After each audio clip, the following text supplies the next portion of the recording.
If you just let it go like that, it'll be fine, right? You can say that because you haven't been affected by it. I can't handle talking to her over the phone, such things all the time. If you leave her alone, she'll keep talking endlessly. Even though my mother-in-law doesn't bully me, she's a very troublesome person.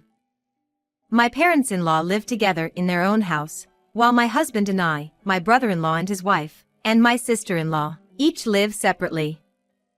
If we travel by car, each residence is within a 1-hour distance, so we can visit back and forth.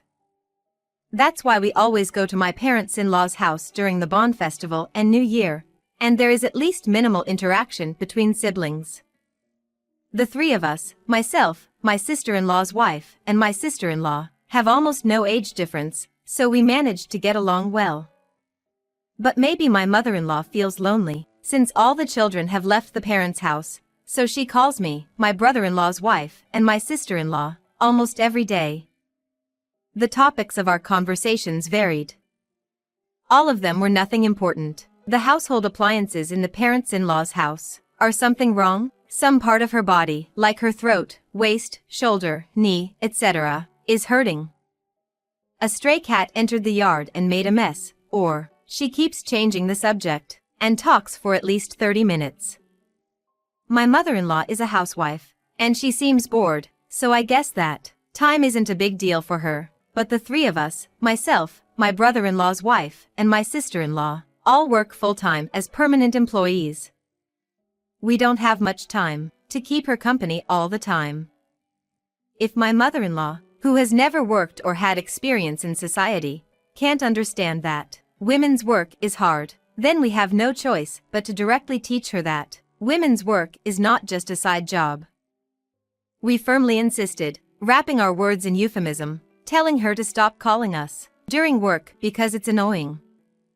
However, my mother-in-law is not understandable, saying, I'm not spending hours on the phone, so just let it slide. And then she keeps calling. My sister-in-law asked my father-in-law, Dad, both I and my sisters-in-law are working, and it's bothering us when we get called during the day, with no reason. We've tried telling her, but she doesn't listen. Can you ask her to stop? But my father-in-law, who is known for his helpless attitude, replied, No, even if I say something, it's the same. She must just feel lonely. She's not talking for hours, so why don't you give her your time? He tried to convey to us that his values is almost same with my mother-in-law's. Even his own daughter's words have no effect. It seems unlikely that anything I or my sister-in-law's sister-in-law say will make a difference. I thought my father-in-law was helpless, but if he avoids getting involved, even in his own wife's issues, he's way more worse, floating around, causing us distress. Since we can't rely on my father-in-law, who is close by, and even my sister-in-law, who is his own daughter, can't make her listen, the only option left is to ask my husband and brother-in-law to do something about it. You can see a tendency where my mother-in-law is weaker towards my husband, who are her sons and brother-in-law, rather than my sister-in-law, who is her daughter. If the two of them make a move, maybe something can be done. But they are ultimately the sons of my father-in-law, who is helpless. Whether we push or pull, there's no response. Even if my sister-in-law and I ask, We want you to tell our mother to stop calling during work, because it's annoying. They both give us a cold response, saying, If you just let it go like that, it'll be fine. It's not fine, that's why we're asking. Even if we tell her that we're busy and to talk later, she's someone who completely ignores it.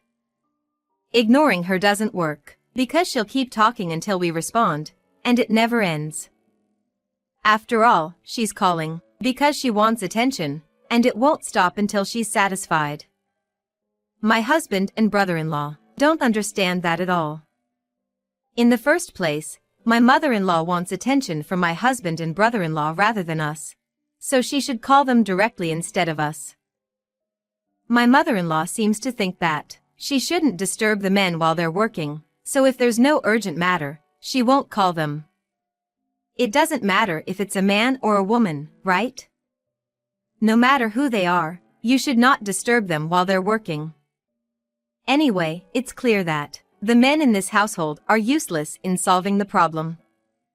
If that's the case, we have no choice but to solve it ourselves. However, we have already confirmed that direct communication with my mother-in-law doesn't work. So, I think we need to make her experience something that makes her want to stop making phone calls.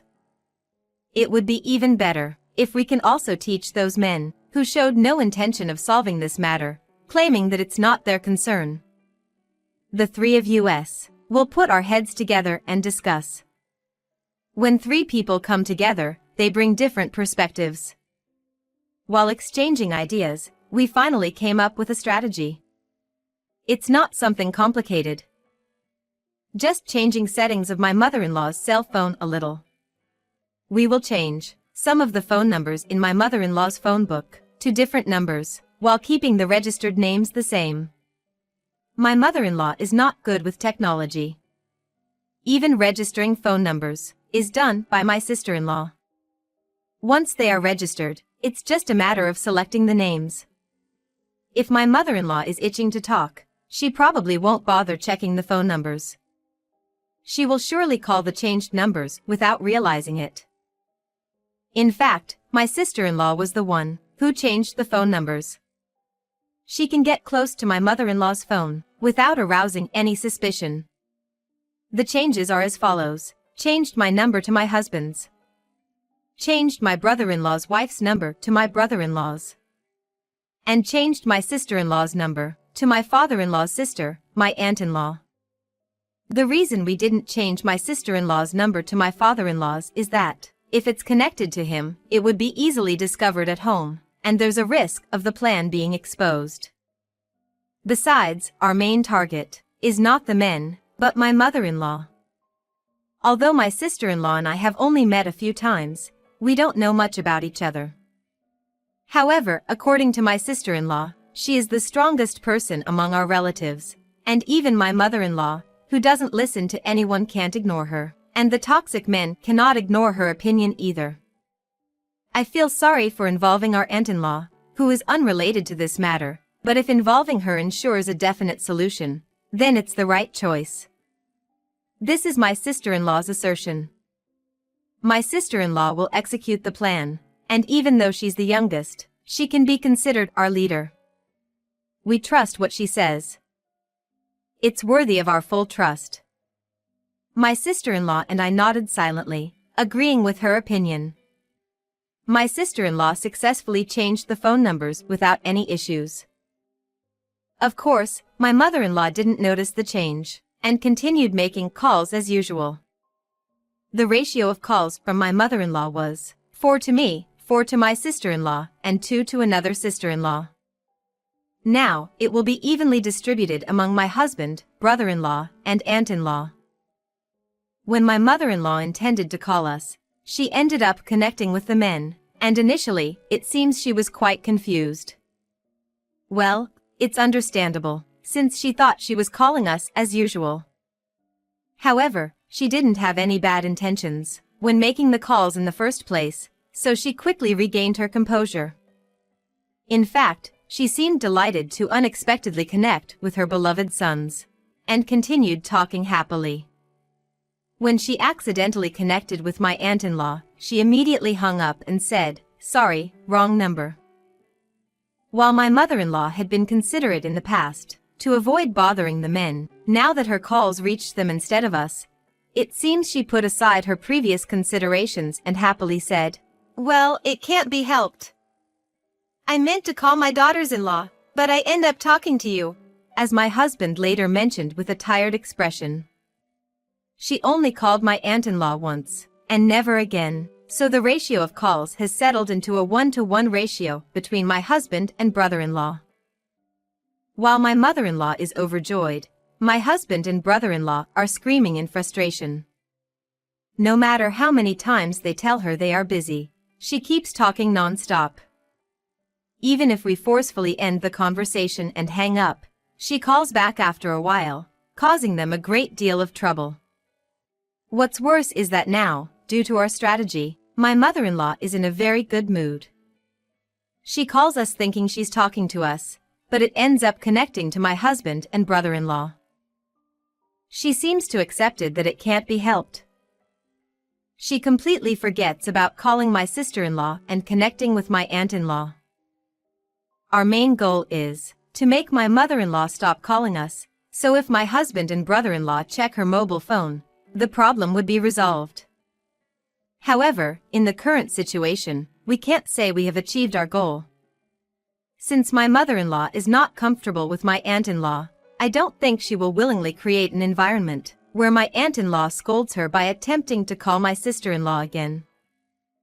In a last-ditch effort, my mother-in-law apparently consulted my father-in-law about calling my sister-in-law's number and connecting with my aunt-in-law. But father-in-law, who has low self-esteem, dismissed it with a simple, "I don't know." He truly lives up to being called the invisible toxic heir by me. From our perspective, just by making my aunt-in-law receive a call from my mother-in-law once, we can consider it a success in involving my aunt-in-law. Now, all we need to do is take action ourselves. So, we decided to prioritize punishing my husband and brother-in-law. My husband, fed up with my mother-in-law's calls, complained to me, "What's going on? Mom insists that she called you. Even though I told her I was busy, she didn't hang up at all. It was really tough." But I smirked and replied, "I don't know, who my mother-in-law is calling. Besides, didn't you say it yourself? Ignoring her calls would solve the problem, right? If you really think so, why don't you do it yourself? I hope you're not asking me to do something that you can't even do yourself, right?" I threw his own words back at him. He just stammered, "No, well," and couldn't find any more words. The same conversation apparently happened between my brother-in-law and his wife. They didn't expect the words they casually said, as if it were someone else's problem, to come back to haunt them. Unable to find words to retort, I felt a sense of satisfaction as I looked at my husband's frustrated face. Now, all that's left is to teach my mother-in-law a lesson and prevent her from making useless calls to us. The three of us headed to my aunt-in-law's house together.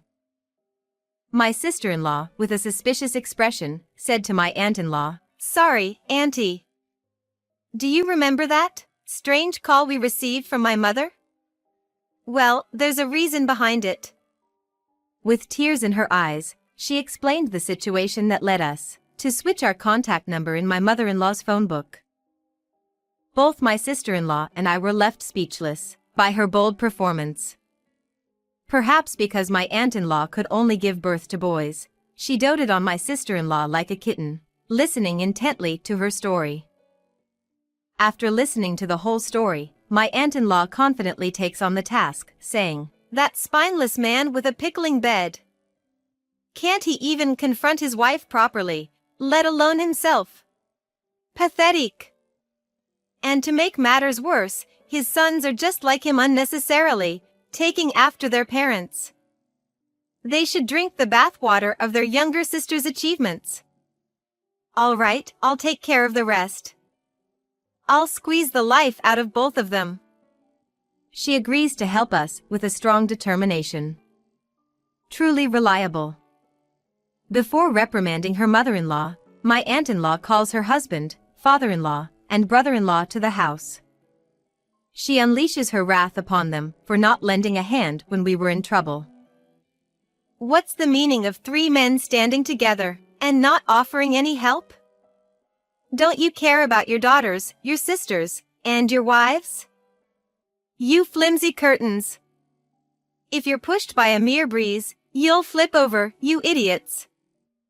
Her way of scolding is unique, but the three of them are unable to retort in the face of her furious anger. They all kneel in front of my aunt-in-law, their heads hung low in defeat. Especially my husband and brother-in-law, who have already been cornered by us. Show an extreme level of disappointment. Maybe we could have been a bit gentler with them, haha. Having successfully cornered the men in front of us, My aunt-in-law leads all of us to the in-laws' house. Interestingly, as soon as my aunt-in-law's mother-in-law saw her, she seemed to sense something, and tried to escape even though there was nowhere to run. Following my aunt-in-law's instructions, my husband and brother-in-law captured the mother-in-law, and made her kneel in front of my aunt-in-law. The mother-in-law's forehead was dripping with sweat. It seems she has a foreboding feeling. My aunt-in-law looked down at her and scolded. You, thinking that just because you're frolicking around like a carefree dragonfly, you think other women are the same? All three of us are working hard. They don't have to accompany you in wasting your time. She scolded her, and brought her face closer. The mother-in-law, who had turned pale, heard my aunt-in-law say, Fine. If you have so much free time, I'll accompany you in killing time. Starting tomorrow, come to my house every day. I'll make sure you never feel bored again. The mother-in-law desperately pleaded, I'm sorry.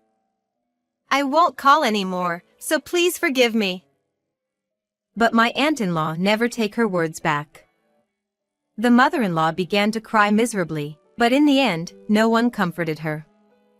From the next day onwards, she would receive one-on-one sessions with my aunt-in-law, thoroughly learning about the history of the husband's family and receiving re-education in household chores. Thanks to that, the mother-in-law no longer called us during our work. My aunt-in-law's adorable niece expressed gratitude and started visiting our house even more than before, making my aunt-in-law very happy. The men also returned to their peaceful everyday lives, so they have no complaints.